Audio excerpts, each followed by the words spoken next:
Focus and investigators probing the helicopter accident that killed at least 7 people, including Ecuador's intelligence chief and his wife in Samburu County on Wednesday during a tourist excursion, are now narrowing down to 2 probable causes.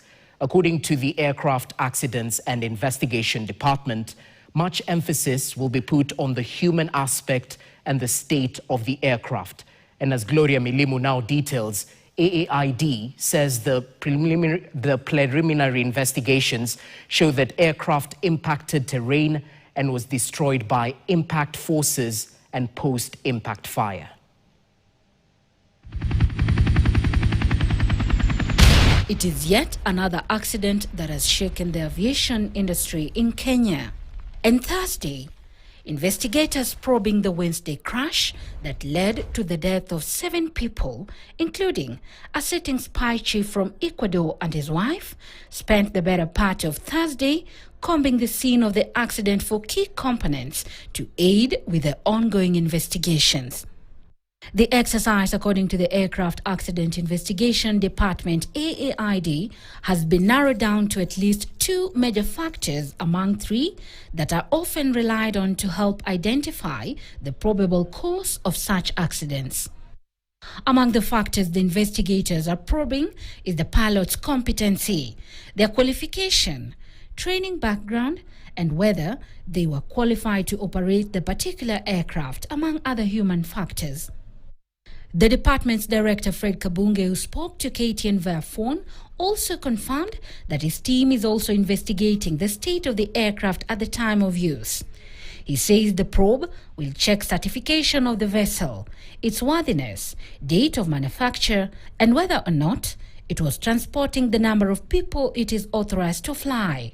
Once all this is done, then we would be guided then in terms of the activities to follow. This particular aircraft has no black box installed. The regulations, Kenya Civil Aviation regulations do not permit.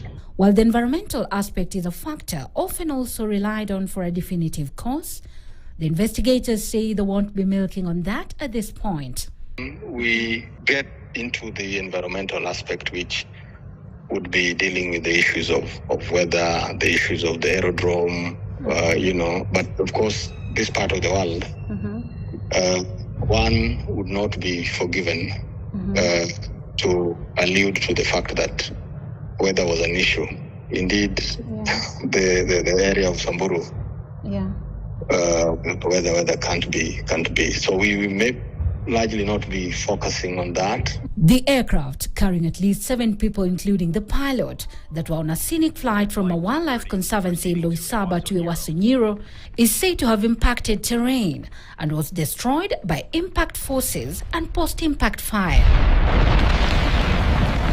The 7 include Ecuador's 44-year-old intelligence chief, Michel Sensi. He was a close friend to President Daniel Nobia. He took over Ecuador's Strategic Intelligence Board in 2014, and his department sits at the center of an ongoing security crisis in the South American country. He held a dual Italian and Ecuadorian nationality. His wife, Stephanie Holihan, was an Ecuadorian fashion designer and entrepreneur who founded Sensi Studio in 2014. 4 of the deceased are said to be American nationals, who include 55-year-old Jose Suarez, who at the time of his death served as the president and general manager of several Telemundo television stations in Miami.